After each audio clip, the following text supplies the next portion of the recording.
Hey friends, in this video I'm going to show you how to build a set of garage shelves. Now I build a very specific type of garage shelves. They attach to the wall and they are 2 foot deep and they are designed to hold plastic storage tubs. When we moved to this house last time, we put all of our things, including all of my toys and collectibles and things like that, into plastic tubs. But the problem is some of those tubs are so heavy that when you stack them up over time, they tend to collapse. It's not really a good system. I built some shelves like this a couple of houses ago that we lived in, and I've been meaning to do it in this house, and I had a couple of days off and I had a little bit of extra money to buy some wood, so that's what I did. Now, one of the things I want to tell you is that these shelves are built completely out of 2x4s. I don't use any plywood, I don't use any other wood, and if you're building shelves that are going to be holding storage tubs, this is a really good design and it's much cheaper than adding plywood to shelves. So I'll show you how I do that later on in the video. But let's get started with building our first set of shelves. Now in my garage, I have a 20-foot wall that I basically want to cover from one end to the other with these shelves. It's actually going to be about 19.5 foot long. I'm not great at measuring, I'm not great at cutting, so everything here is cut basically to an exact foot length. And so on the first set of shelves that we'll be doing, you will see that they are exactly 2 foot deep and they are 3 foot wide. Now the reason that I have varied the lengths of the shelves, and you'll see that in the video, is that I want to cover different gaps. This outside wall of my house, of the garage, actually has a couple of windows. Now we never open these windows, they have shades on them. If I were to open the window, it would just let people look in my garage, which is weird. So I'm gonna build shelves that go in front of those windows and those shades. And so no matter what length I do, I just want to make sure that I have studs that I'm going to screw things into. So we'll talk about what tools you're going to need to do this, but I'm telling you, these are the simplest and easiest shelves you've ever built in your life and the most easy to follow instructions that you will find on YouTube. So boom, I don't know why I did that. Let's get started making some shelves. I just want to show you for a second what we're starting with. There is stuff piled everywhere. There's empty tubs. There's tubs that have fallen over. And this is just a complete mess. So I'm really hoping that this shelving system will help organize all this stuff. The first step of this project is to empty off this wall, and as you can see in those pictures, I literally have no space to put these tubs, so I am scooting them away from the wall and stacking them up so that I can maneuver and start putting the shelves on the wall. Also, this takes me forever because these tubs are full of some of my old favorite and some weird toys, like this weird looking ET. Where did I get this? Who crocheted this finger that long? That's weird. I literally had no idea how many 2x4s this project was going to take, but I knew it would take more than 24. And don't let anyone tell you that you can't get 24 2x4s in a Ford Flex. You just got to lay that middle seat down and scoot the passenger seat forward a couple of inches. It'll work. Now, one of the keys to my projects is to minimize the number of steps that I have to take in between each process. So I built a rolling cart. You can find a video for that on this page as well. And this rolling cart holds my miter saw that I'm going to be using for this project. So let's get the miter saw lined up to the back of the car so I don't have to carry these 2x4s quite so far as I'm cutting them, and we'll get started making the first set of shelves. This is what we're going to be using for this project. This is a miter saw or a chop saw. You could use a jigsaw or a hand saw or a circular saw, but this is going to make my cuts nice and straight and even. We've got a square for drawing lines and a pencil for drawing lines. This is 2 pieces of 2x4 screwed together, but it is the exact same height as this. So when I'm cutting 2x4s, you'll see how this works. We've got measuring tape, a stud finder for later, whenever we're attaching the shelves to the wall. We've got my trusty drill, my impact driver, and a lifetime supply of drywall screws. I think I paid $30 for this about 15 to 20 years ago, and I'm about halfway through it. I may have to buy one more of these in my lifetime, but that's kind of the gist. When I say lifetime supply, I'm hoping this will last me the rest of my life. Now those drywall screws I showed you are 2 inches long, and since I was drilling through 2x4s, which are 1.5 inches long, I just felt like that 1/2 inch of screw was not going to give me enough support. So I ended up buying this, which are 3-inch screws, which number one will give me a lot more support, and also it's a lifetime supply. So now I have a lifetime supply of 2 different lengths of screws.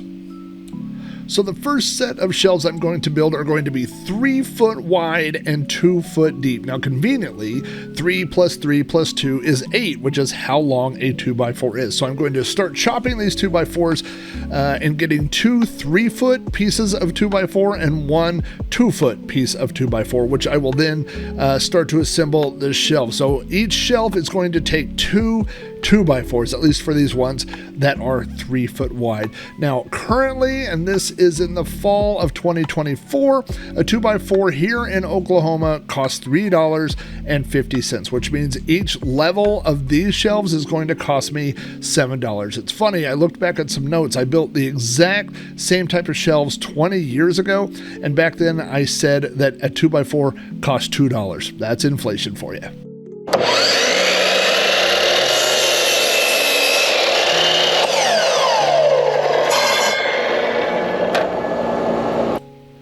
Now, normally I would just take this 3-foot section, put it on top of the other one, line up the saw, and just start cutting away. But before I do that, I really just wanted to take some measurements and make sure everything was the length I thought it was going to be. So that's why I'm taking a little bit of extra precaution on this first one, drawing some lines, remeasuring with the tape, and making sure everything is 3 foot, 3 foot, and 2 foot before I start using these as templates for the other pieces of wood I'm about to cut. What I'm doing here is nudging the 2x4 left and right to make sure the blade directly lines up with my pencil mark. This saw did come with a laser sight for cutting, which was not aligned when I bought it, and I immediately broke it. So, oh well. So now this is how I have to do it. Once I was satisfied with the length of these 2x4s, it was time to pull a second one out and do the exact same thing. Now, in a real project, you should probably cut a million of these, like use a cut list and then assemble all the shelves, but I was too impatient, so I just kind of did it one at a time. I get bored doing the same thing over and over. With all these pieces of wood cut, it's time to lay them out and start assembling the first shelf. Now, I'm going to put 4 3-foot 2x4s lined up end to end, and I'm going to put 2-foot 2x4s on the ends. That's going to give us roughly this 3-foot by 2-foot shelf. One of the things I'm doing here is looking for the nice side. Some of these 2x4s were smooth on one side and rough on the other, so I want to get all the smooth pieces on the top so that when I'm looking at the shelf will look good. I'm never going to look at the underside of these shelves. Now, since I'm not very good at measuring, like I told you, what I did here was I cut 2 6-inch blocks of wood, and that's what I'm going to use as my spacers. So in between the 2x4s, the long runs, there will be 6 inches, and then the last one is a little less than 6 inches, but it lines up with the end of the 2x4. So that way all the shelves are exactly the same. It's much easier than trying to measure these each time. Now, this might look a little unorthodox to you, so let me explain what I'm doing. I've got my little block of wood in here, which kind of gives me a 90-degree angle, and it's also going to give me the exact space between this 2x4 and the next 2x4. I'm using my drill to pre-drill 2 holes to put the screws in, and then eventually I will use my impact driver to drive the screws in. Now, I showed you at the beginning that I bought those 3-inch screws, but I had not bought them yet at this point in the project. So right here, I'm using 2-inch drywall screws, and they did okay, but I just wasn't comfortable with how long they were. So eventually I did get some 3-inch screws, and I added 3-inch screws in addition to the 2-inch screws that are in here. So, but I would highly recommend, if you're going to do this, use 3-inch screws. You could also do all of this with pocket holes and a pocket hole jigs, but I am just too lazy to do that. I mean, it's too time consuming for me, and for the angles that I'm using, driving these directly into the end will be just fine, I promise you.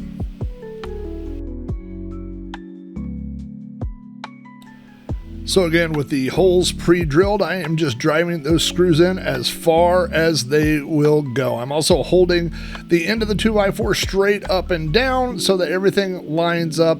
It may seem a little wobbly right now, but once we get both ends attached, you'll see just how strong these things are. Now I'm just going to start working my way down using that 6-inch block as a spacer. So with that thing wedged in there, this one is exactly 6 inches away from the second one. Again, I'm going to drill the 2 holes. I'm going to put in the 2 drills. This was so tight I kind of had to wiggle it sometimes to get that 6-inch spacer out, but when I'm done, I'll move the spacer over to the 3rd spot, do it again, and then the 4th gap is a little bit shorter than 6 inches. It's like 5.5 inches or something, but I don't need the spacer on the last one because I'm just gonna line it up with the outside of the last 2x4. With all 4 2x4s attached, it's time to flip this over and do the other side now. I will tell you, I came up with some better techniques for flipping it around, but this worked in the beginning. You have to remember which side you started with the 6-inch spacer so that your spacers are the same on both sides. That was another thing I figured out pretty quickly on. Now, before I finished the first shelf, I already had multiple splinters in my hand because Home Depot sells wood garbage, and so I tried putting on these gloves and doing all the work with the gloves on, which does prevent splinters but makes everything much more difficult to do. So later on, I tried putting the gloves on just during this part when I was holding the 2x4s together to attach them, but it was too much of a hassle to put them on and off, so eventually I ditched the glove idea, but it was a nice way to keep splinters out of my hands for about 5 minutes. Again, my little block of wood ensures that each set of 2x4s will be exactly the same distance apart. And right now, this is just assembly line work. 2 drills and then 2 screws following that. Piece of cake. I say this on every single project, but having both a drill and an impact driver makes this so much easier. That way you're not switching between a drill bit and a screw bit to drive the screws in every single time. It's just so much easier.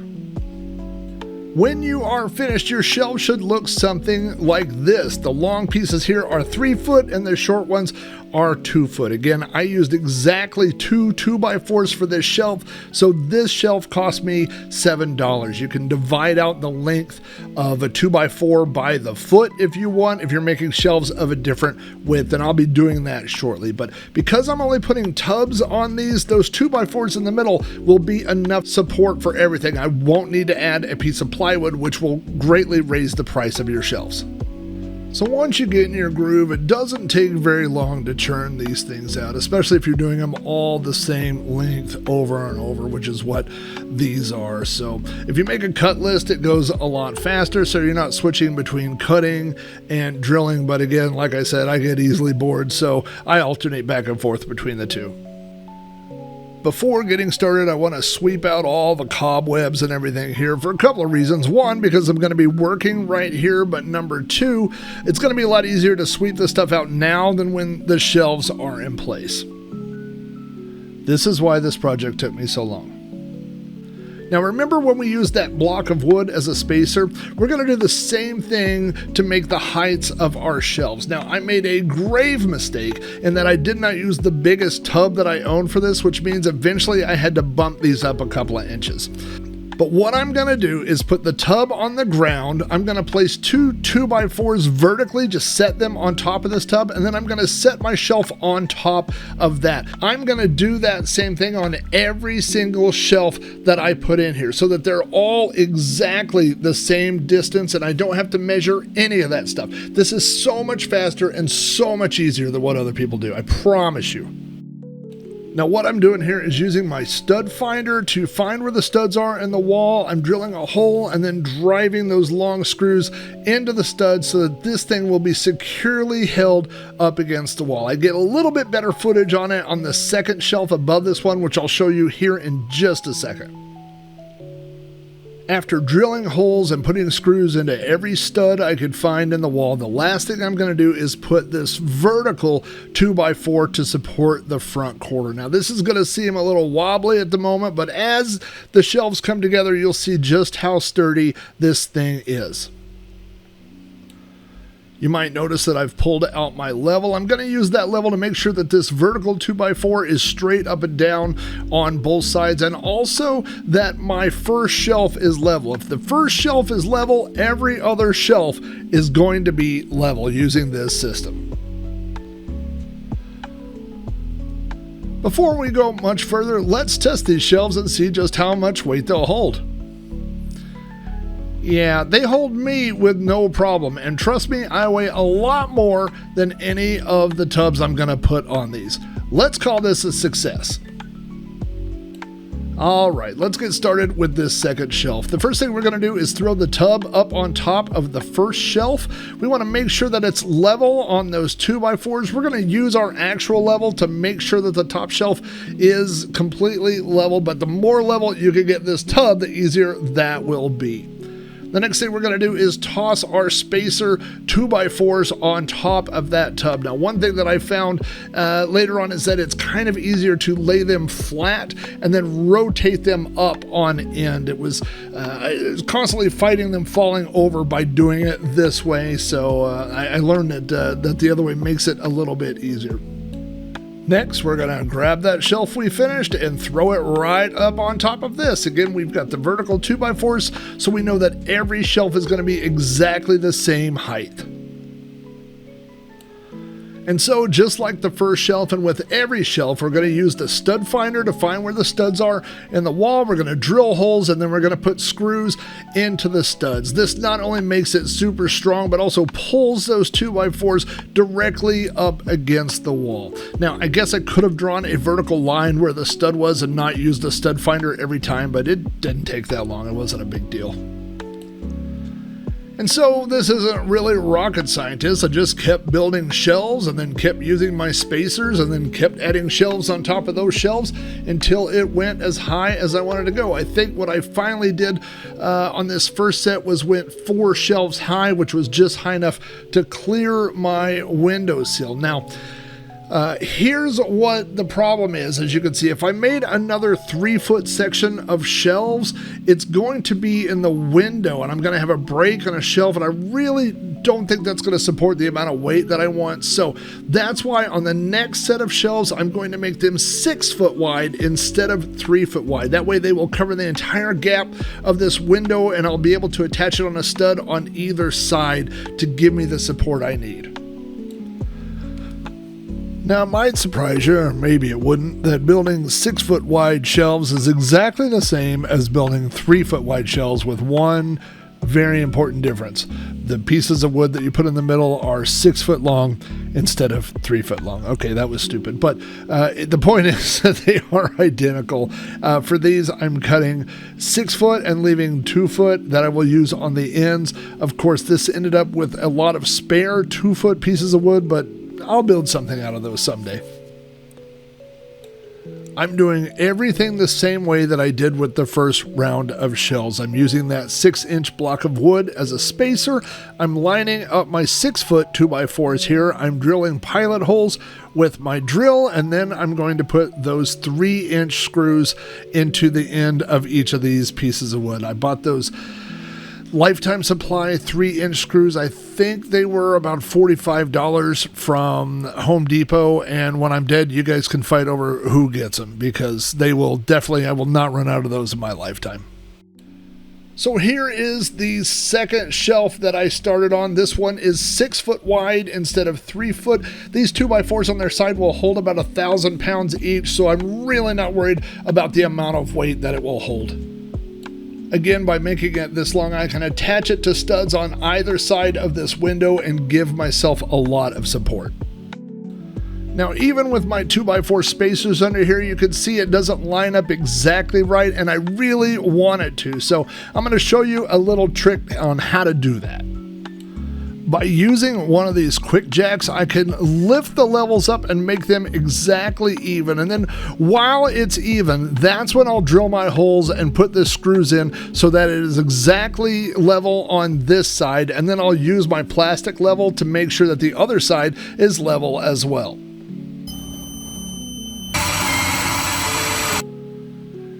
And it really is that simple. Just keep making shelves until you run out of wall or run out of 2x4s. And by the way, if you run out of 2x4s, you can go down the street and buy some more. It really is important to check your shelves, so that's why I've got my level here. You don't want it going down, down, down the further you get down the wall. So be sure to check your shelves and make sure that things are relatively level. It was right around this time that I ran out of 2x4s and had to go back to Home Depot, at which point I had to wait for these kind people who were buying at least 200 2x4s and wanted to check every single one of them. Maybe that's why my 2x4s are so much crap. I just look for relatively good ones, but these people were pretty thorough in their inspection of every single piece of wood. Now again, I didn't know how many 2x4s I needed, but I knew I needed a lot, so I bought another 20 or so and went back home to keep cutting. Here I am getting ready to install the final shelf of the project. As you can see, these shelves towards the open garage door don't go up as high as the other ones. I didn't want to interfere with the actual garage door. I'm using the same technique over and over. I'm using this tub, I'm using my little 2x4 spacers, and then I'm putting the shelf up on top. Now, one thing that I had to do a little differently on this one is I'd already attached my end pieces, and I had the front vertical 2x4, so I kind of had to wedge this one in there. It was a little tight. I had to loosen some of the screws to get it to fit in there, but man, it fit like a glove. I literally had to use a rubber mallet to hammer this thing. I have my level up there, making sure that it's exactly level, and this was the final piece of the puzzle to finish these shelves. One of the things I added to my shelves is this power strip I got off of Amazon. I blocked my wall outlet back there, and I do occasionally use that, so I thought this would be convenient. I drilled a hole to run the cable through, and this gives me 4 wall outlets out here and 4 USB ports, which will be convenient for things like phones and cameras and such. So these are the final shelves. I will kind of show you some footage here, but basically all I did was repeat all of the steps that I showed you before. I ended up, because of the distance of what I needed to cover for the windows, I ended up with a 3-foot section, a 6-foot, and then I just repeated that 3-foot and 6-foot. And in between each one of these, you have the width of a 2x4, which is 1.5 inches, and that's 3 inches. So that gives you another 3. That would make it 6. That would make it 9. So we're at about 19 foot, and this is a 20-foot wall. So it worked out perfectly. As you can see, all of these shelves are 2 foot deep. And as I mentioned, they have a 2x4 that supports them in the front, and all of the support on the rear is to the studs in the wall. So each shelf is screwed into a stud, and then the only exception is here on the middle, and I'll show you some footage of this here.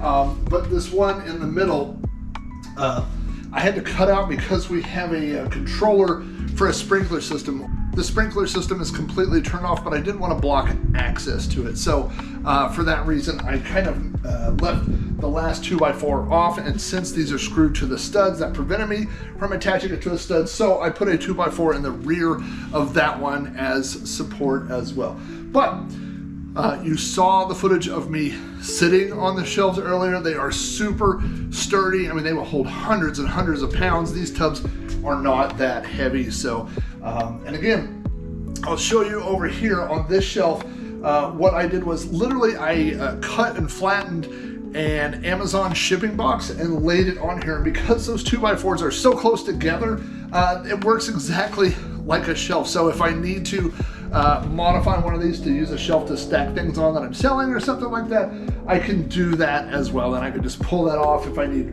more tub storage. But so this is giving me right now long-term storage over here for things that we want to store. There's some holiday stuff. Instead of going up in the attic, I've got storage for all that. I have Star Wars stuff and a lot of toys that I plan on listing online and selling in the very near future. And for my wife, who is doing a lot of sourcing right now and selling things online, we've got some areas set up for her for tubs that are right by the garage door, so she can easily come in and out of the garage, put things in and take things out. So I hope you found this useful. If you did, be sure to like and subscribe. It really helps me out. And again, I appreciate you watching this. Good luck, and send me pictures of the shelves that you built, because I love seeing shelves. So thanks for watching.